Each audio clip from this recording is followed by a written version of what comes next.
Now, I've been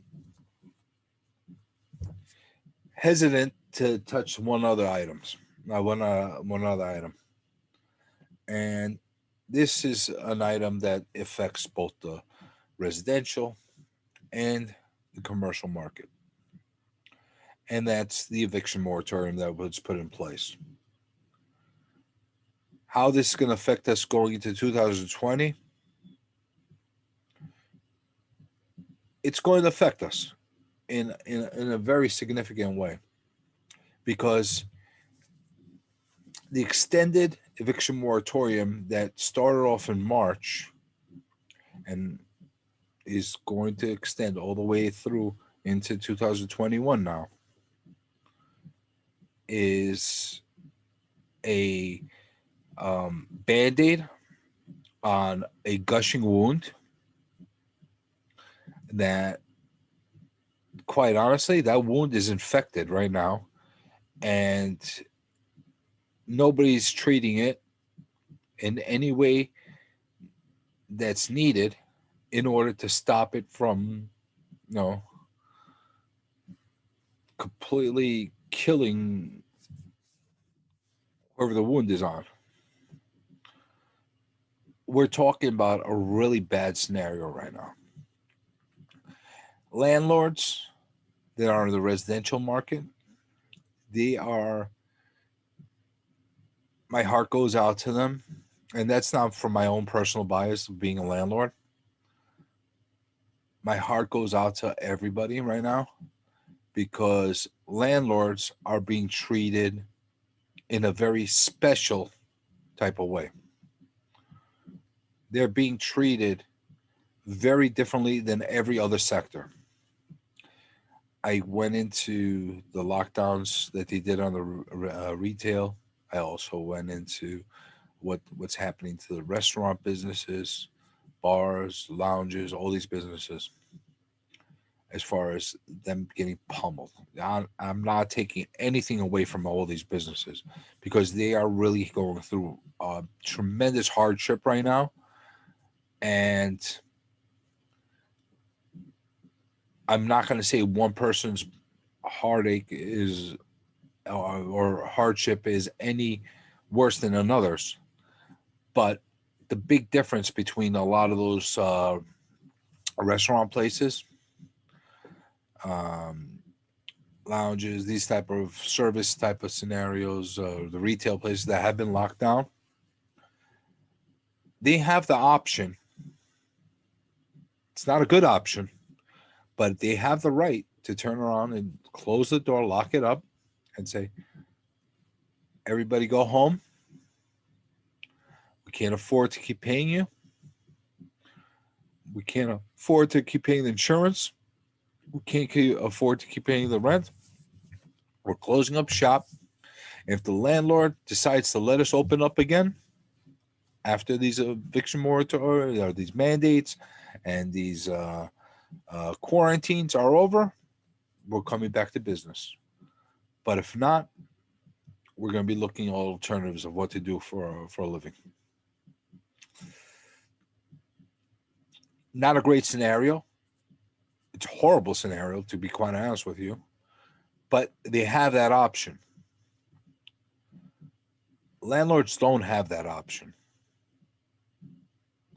They're forced to continue to pay all the expenses on their property while people continue to live in these spaces. Now, it's not a great scenario. It's actually a horrible scenario. And it's a situation that is inconceivable. I just mentioned the restaurant guys. They're not asked to continue to make food and give it out with IOUs or with a false pretense that maybe you'll get the money at one point or another. But instead, they're getting actually loans, which actually is a smack to their face as well. Um, but they're not being asked continue to work and continue to pay the expenses because you have to. You have no choice. Otherwise, not only we're going to seize all your property, but you can get fines and you can get penalties. And basically, we're going to put you in a hole that you'll never be able to get out of. Because that's what landlords are being told right now. That's exactly what landlords are being told right now. Continue to pay all the expenses you need to. Continue to pay the property taxes. That's the biggest smack in the face right now to the landlords and all the homeowners and the property owners. Continue to pay the real estate taxes. Continue to pay the water bills. Continue to pay all the utilities, the insurance. If you got a tenant that is an absolute animal and destroys your unit, continue to fix all the repair all the damages. Because if you don't, they're going to call 311 and you're going to get fines and you can get penalties. And until you fix the situation, you're going to get compounded penalties. And we're going to bury you in debt and violations and fees.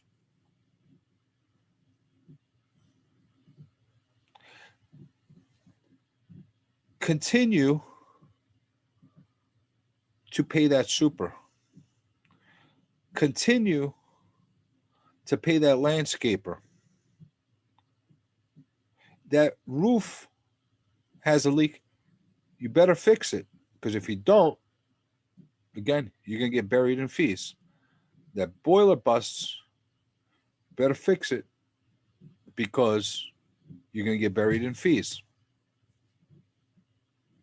Meanwhile, you're being told that these people don't have to pay you. Yeah, the CDC mandate says that it's only the people that are affected by coronavirus, by the COVID disease, pandemic, that are protected by this. However, a lot of states, such as our own here in New York, our officials, our all-knowing, all-wise officials have said it covers everybody. Nobody could be evicted. So what happened was you had a lot of people that decided they're going to manipulate our system and not pay. And they have no recourse. And a lot of these people, when the eviction moratorium is over, are going to get up, walk away, say good night, thanks for the free visit, and you bet good luck as a landlord to collect your money from them ever. Yeah, you could put a judgment on them, which means nothing. And another thing, like here in New York, you could have undocumented. You're forced to actually have undocumented or illegal aliens that could be in your apartments, because if you didn't accept them when they were applicants or potential renters, you're discriminating because that's a protected class here in New York. You could have undocumented or illegal aliens that are going to leave your apartment. Where are you going to find them? You don't even have a social security number to chase them. You know, you don't even know who it was that was in your apartment or your house. It's ridiculous. And for some reason, landlords are the only ones that have been put in this position. As I mentioned, restaurant owners aren't forced to keep cooking food and feeding people.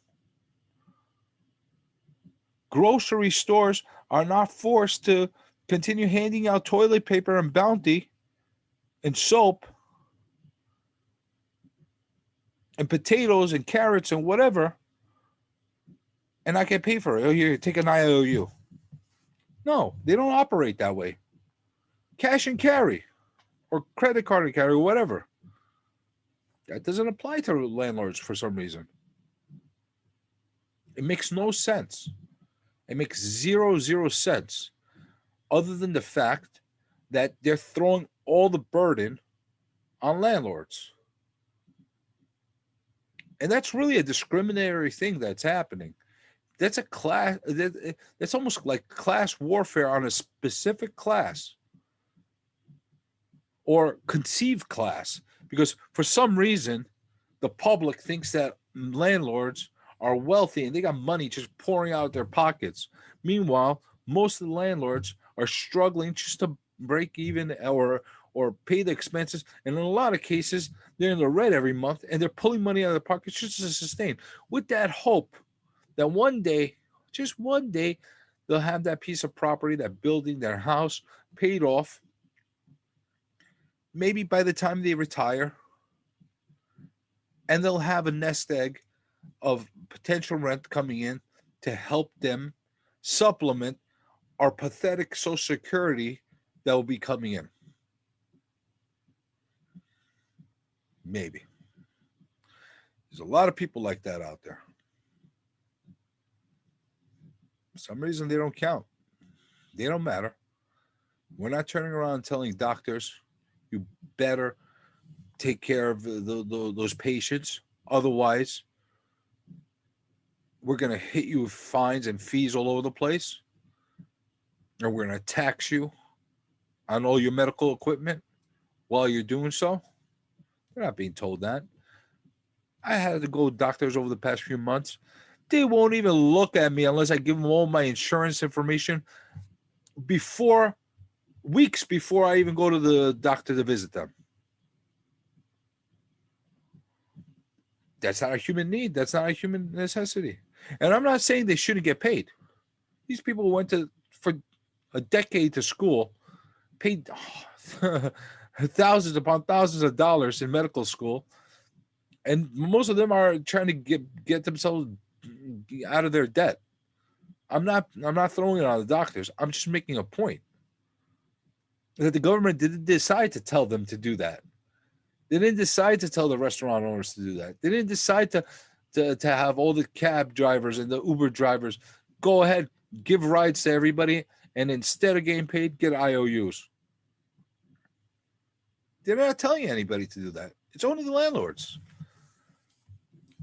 And again, I focused on the retail landlords, the residential landlords, but it's not just the residential landlords are having the same problem. The commercial landlords are having the same exact problem. Same exact problem. And I'm sorry if I've neglected to talk about that in the past to the commercial landlords.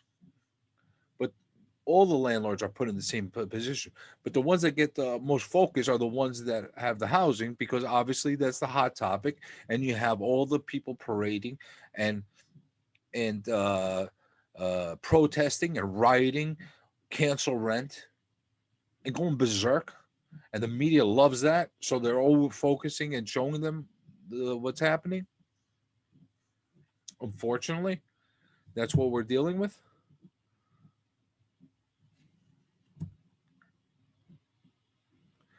It's not a right scenario. So this is going to continue to get worse.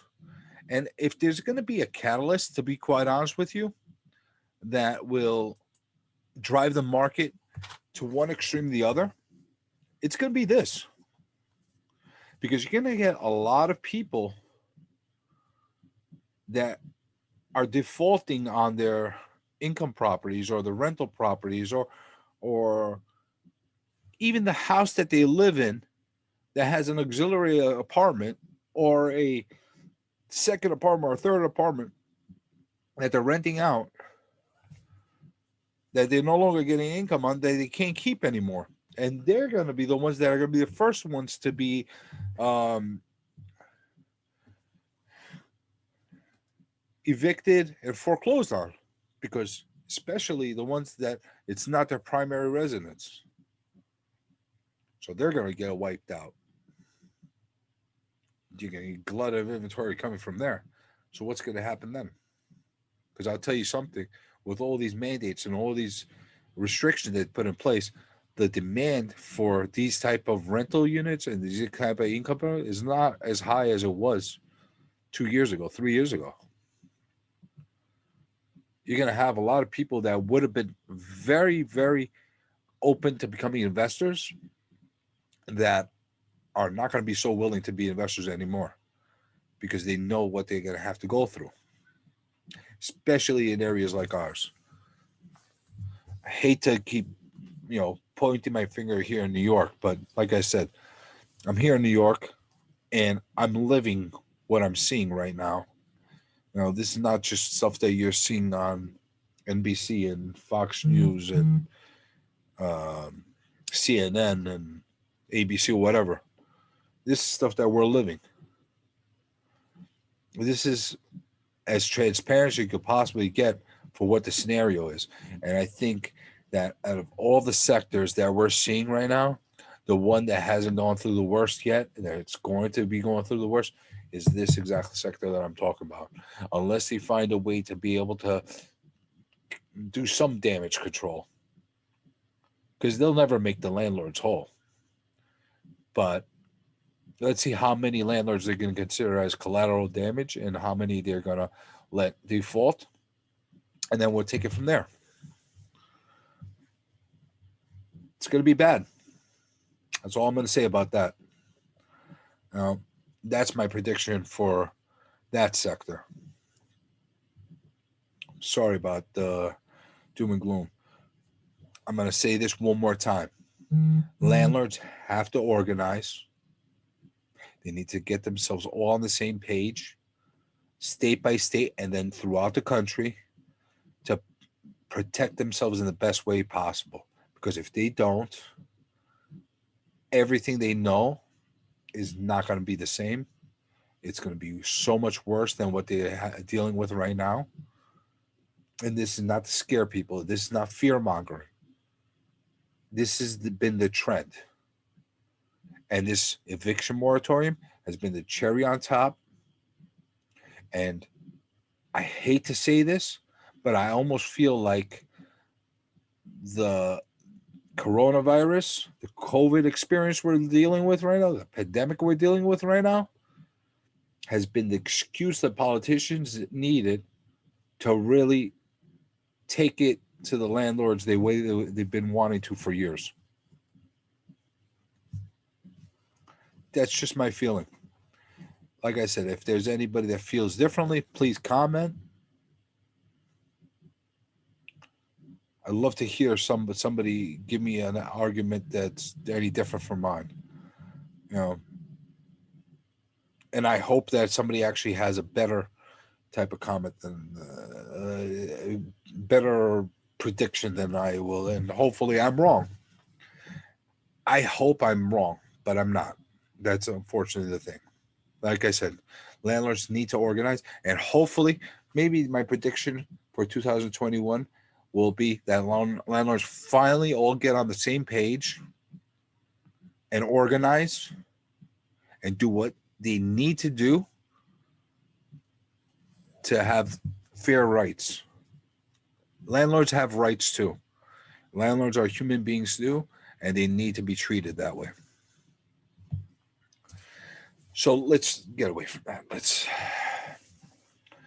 Let's get away from predictions. I gave my predictions already for the entire sector of real estate. If there's something that I've been missing, please let me know. I didn't get into the rentals because rentals are really hand in hand with what I just talked about with the landlord and eviction moratorium. They're going to be in a complete overhaul as well. And vacancies are rising, and they're going to continue to rise. And you're going to have a lot of landlords that are going to be very hesitant to rent to people. So you're going to have a lot of vacancies due to artificial reasons. It's going to be a mess. Let's just leave it at that. We need solutions right now. And I'm going to be making a video with my own personal solutions. Since nobody's giving us solutions other than let's find some rent vouchers I'll give my own unique solutions. And when you watch that video, you could tell me if I'm out of my mind or if I'm right. But maybe it takes a person like me that's not mucked up in all the dirty politics to be able to come up with some fair and true solutions that will do the best to keep both sides of the equation whole, both the landlords and the tenants. Maybe that's what it'll take. But that's for a future video.